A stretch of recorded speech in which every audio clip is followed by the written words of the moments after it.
je pourrais que continuer à l'encourager, d'être sage et de persévérer. J'espère que pour moi, qu'elle ira très loin parce que c'est une carrière. Si elle a déjà choisi, ça veut dire qu'elle se donne à cœur joie. Il y a beaucoup de sacrifices déjà qu'elle se donne trop à fond, mais qu'elle pense aussi par moment à pouvoir se reposer parce que de temps en temps, il faut travailler, il faut voyager, c'est pas facile. Il faut être dans plusieurs pays. Des fois, il n'y a même pas moyen de dormir. C'est pas facile, sa vie. Mais bon, c'est le chemin qu'on a choisi. Il faut des sacrifices.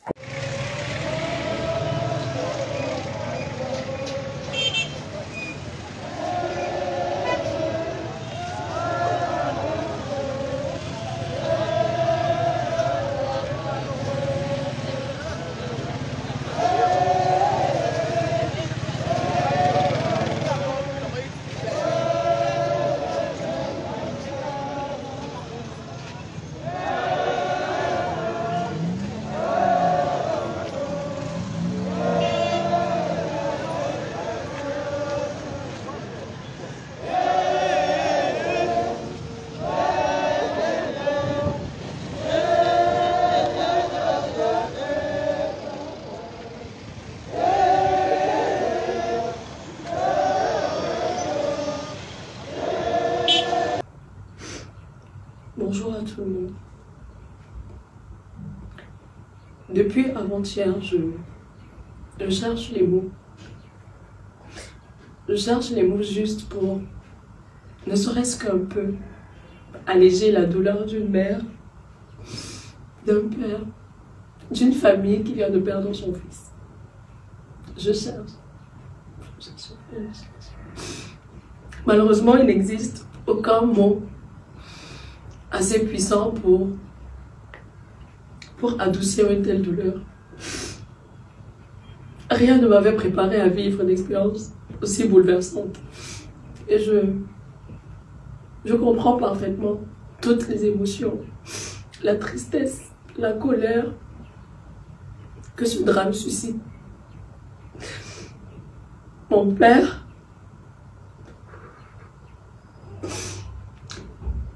est au cœur d'un acte tragique, un acte irréparable.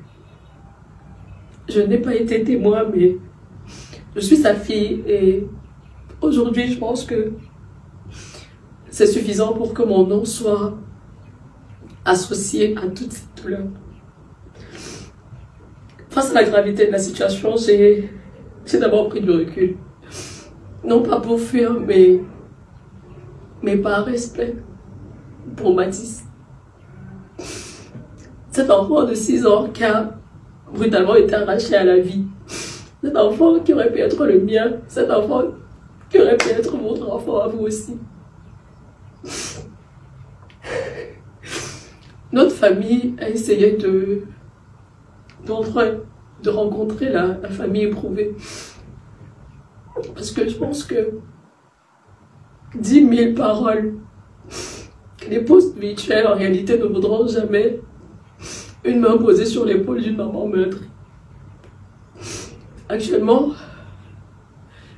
la blessure est encore béante et je comprends et je respecte le choix de la famille de nous recevoir ultérieurement.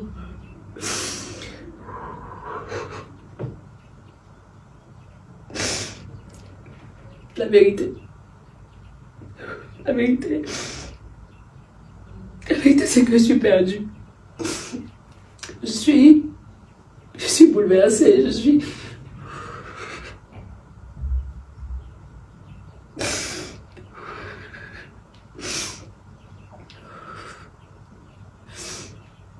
mais je voudrais quand même le dire pour que ce rappel soit clair, que je condamne fortement toute forme de violence, peu importe les circonstances. Pour ceux qui connaissent mon travail, mes combats, mes convictions, mes valeurs ne changent pas. Même dans cette épreuve, même dans cette circonstance, même dans cette situation. Les forces de l'ordre se sont saisies de l'affaire.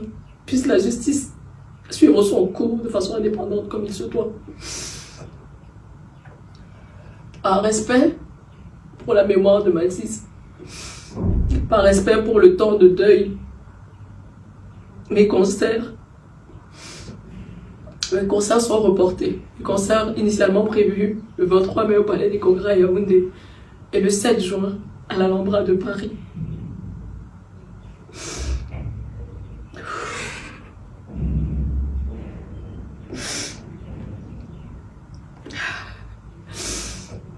À la famille endeuillée, je présente mes sincères condoléances et je prie que le temps puisse ne serait-ce qu'un peu adoucir l'immensité de la douleur qu'il traverse actuellement.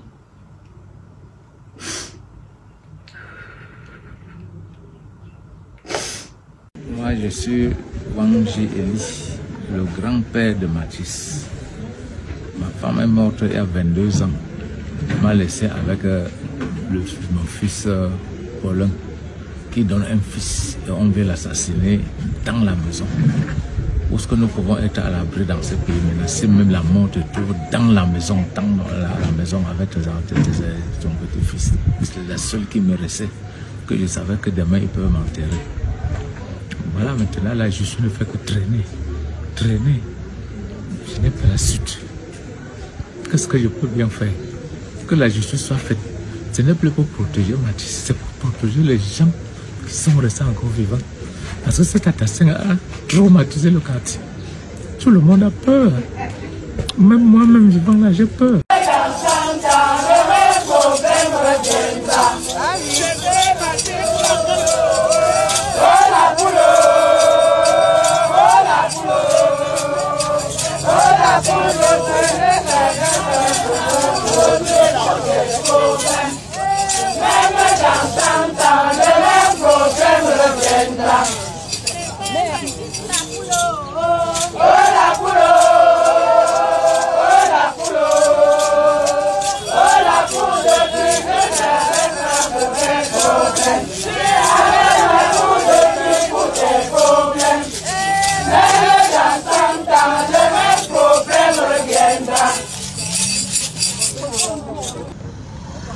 Non, je dis qu'il y a des choses que écrire, ça ne suffit pas. Il faut faire le direct pour parler.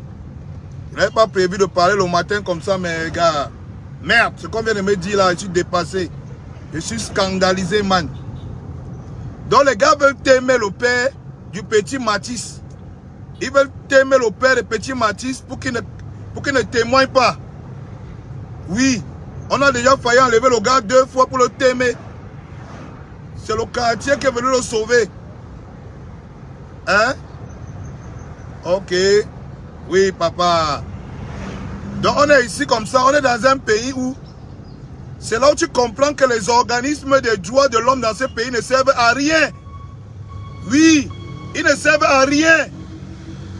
Si c'est un tchèlé qu'on avait arrêté, ceux qui sont déjà alignés là-bas, ils ont formé un collège d'avocats. On a poignardé leur confrère avocat.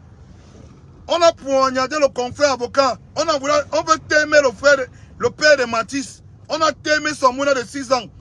Les organismes humanitaires au Cameroun ne servent à rien. Oh, machin des droits de l'homme, on leur remet les médailles tous les jours, les zozos. Voilà une famille qu'on est en train de persécuter. On a tué l'enfant. On va bientôt tuer le père sous nos yeux. On va bientôt tuer le père sous nos yeux. Oui.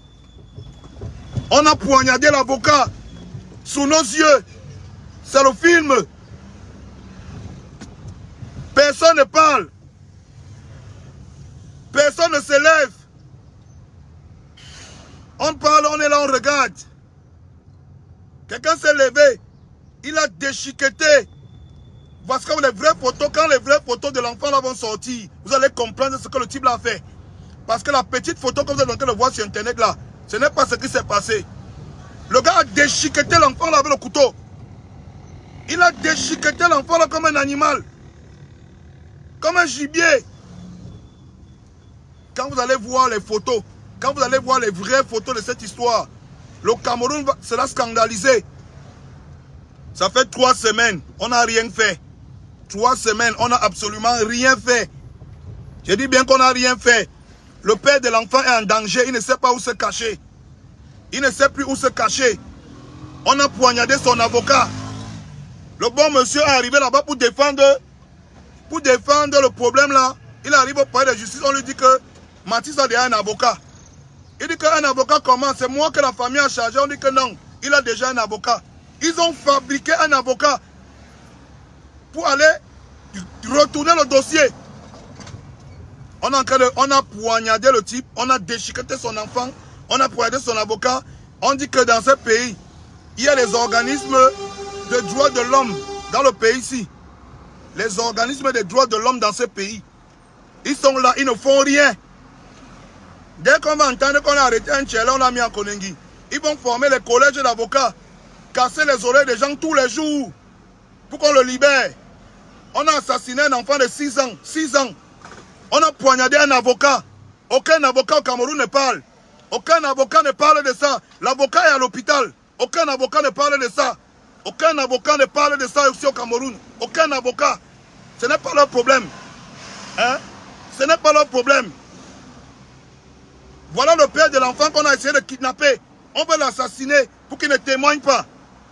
Ce n'est pas le problème des gens ici. Tout le monde est là. On joue la comédie. C'est bien. C'est très bien. Moi, je fais ça parce que je veux juste que les Camerounais sachent que c'est un message qu'on a envie de les envoyer. Que désormais, voilà le nouveau rythme au Cameroun.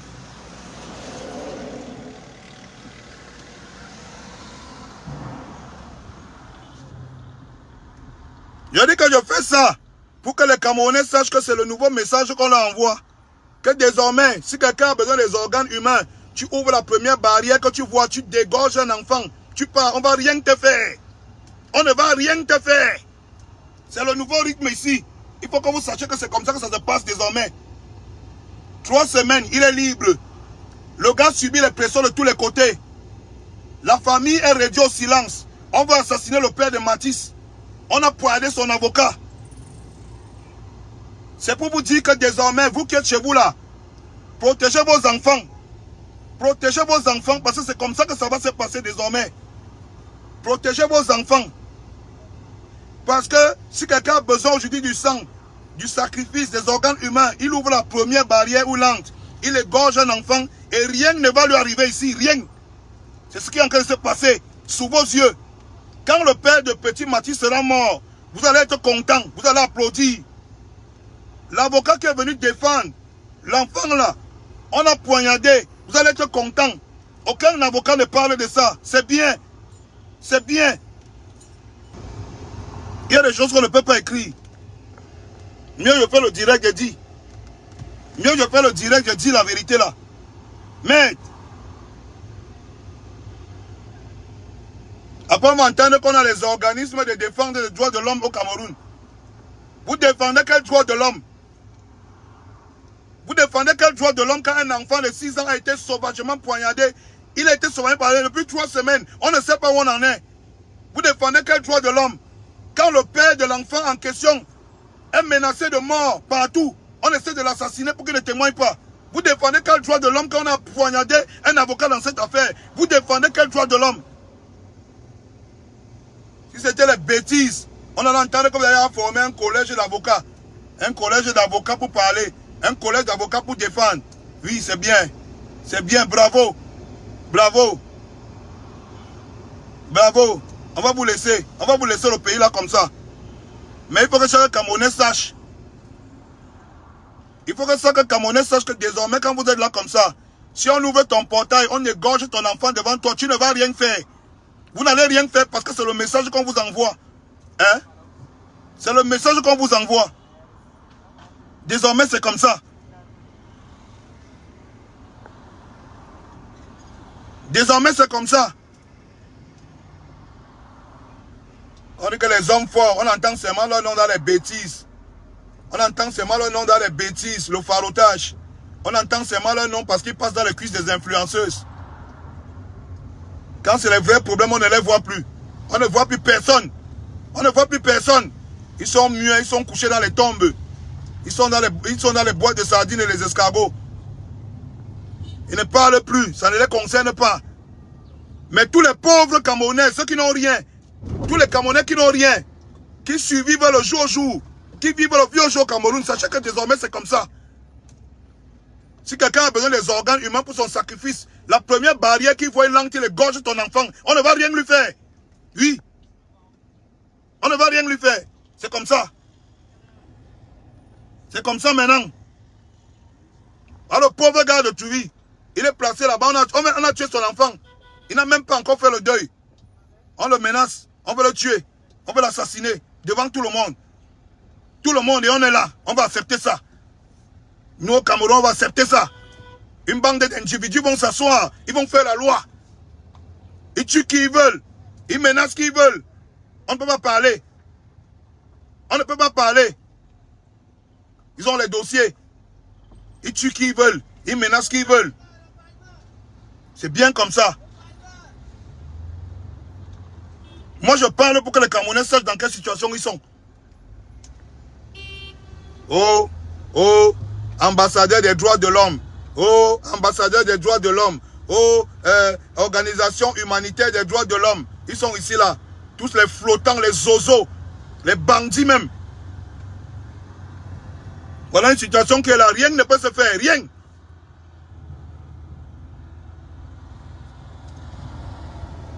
Il dit que voilà une situation qui est là. Après, on va se lever le matin, on va regarder ça comme une série télé sur Internet. Oh, on a tué le père de Matisse, hein? Tout le monde regarde. Je vous ai dit hier dans mon direct que ça ne vous concerne pas. Hein? Vous faites genre, ça ne vous concerne pas. Hein? Sachez donc que c'est le nouveau message qu'on est en train de vous envoyer. Il faut avoir l'esprit pour décoder. On vous envoie le message. On vous envoie le message que sachez que désormais, quand ils auront besoin de tuer un enfant, peu importe la barrière qu'ils ouvrent, peu importe la maison où ils ouvrent, ils décapitent l'enfant, ils partent avec, et rien ne va faire. Et rien. Restez tranquille. Restez tranquille. Restez tranquille dans cette affaire. Tu vois même la personne qui veut semer la terreur, il ne ressemble à rien. Restez tranquille. Oui. Vous dites que ça arrive au père de Matisse, ça ne va pas vous arriver. Là, voilà qu'on va assassiner devant tout le monde. C'est bien ça. Moi, je parle parce que je sais. Je vais vous dire la vérité là. Ça va vous déranger. Ça va vous énerver. Je sais que c'est une situation qui plaît à beaucoup de Camerounais. Mais vous devez savoir la vérité. Vous avez les enfants chez vous. Vous avez les enfants chez vous. Vous cautionnez ça. Vous acceptez ça. Vous marchez, vous portez les vestes tous les jours. Vous prenez l'argent, on vous paye. On vous paye avec l'argent de l'État. Vous dites que vous défendez les droits de l'homme. Voilà les gens qui sont en train de mourir devant vous. Si vous ne défendez pas le problème d'un enfant de 6 ans qu'on a assassiné, d'un père qu'on menace de l'assassiner parce qu'on ne veut pas qu'il témoigne pour la mort de son enfant, pour l'assassinat de son fils. Si vous ne défendez pas le problème d'un avocat qu'on a poignardé parce qu'il essaie de défendre les intérêts d'un enfant de 6 ans, vous allez défendre quoi? Vous allez défendre qui? Voilà le Cameroun où vous voulez qu'on vive. Vous croyez que l'insécurité que vous créez pour les autres, là, ça ne va pas arriver chez vous? Vous croyez que ça ne va pas arriver chez vous? Vous croyez que c'est une blague, hein? Sachez, je vais juste vous informer que, c'est vous informer que si on tue le père de Matisse, si on tue le père de Matisse, comme ils sont en train d'essayer de le tuer là, si vous le tuez, hein, si vous tuez le type là, sachez qu'on aura parlé et que les gens sauront que c'est vous qui l'avez jeté au sol. Ce type qui ne vous a rien demandé, vous avez déjà égorgé son enfant, vous voulez le tuer, vous avez fait parler son avocat. Hein? Ne dites pas demain que vous ne saviez pas. Parce que comme vous savez là, et vous êtes en train de vous taire, personne ne va agir. Vous êtes complice. Personne ne va agir. Vous êtes en train de vous taire, vous tous, vous êtes complices.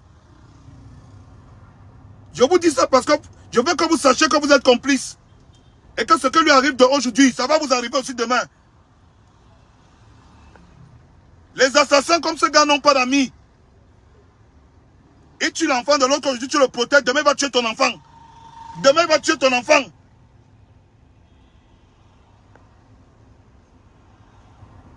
Je dis ça pour que vous sachiez la vérité. Et quand vous ne voulez pas agir, vous allez être complice, vous allez porter le sang de la famille là, sous vos mains.